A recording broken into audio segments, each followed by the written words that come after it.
Hello friends, welcome back to the my new video guys and my YouTube channel. Hi today friend, we are going to talk about guys how can we turn on mobile hotspot in our Redmi phone. Guys, you want to own your mobile hotspot and friends you want to use your mobile hotspot settings of how can you on and then how can you use today I will show you in this video guys.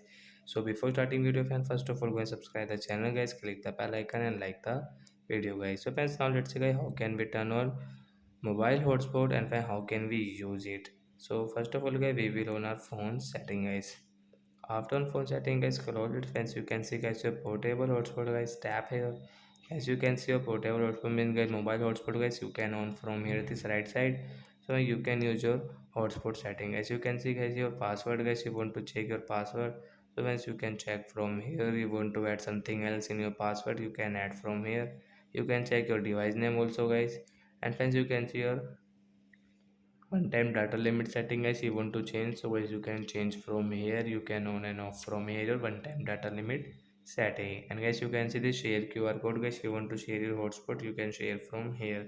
So like that guys, you can on your mobile hotspot and you can use it. So that's it guys, thanks for watching the video, bye guys.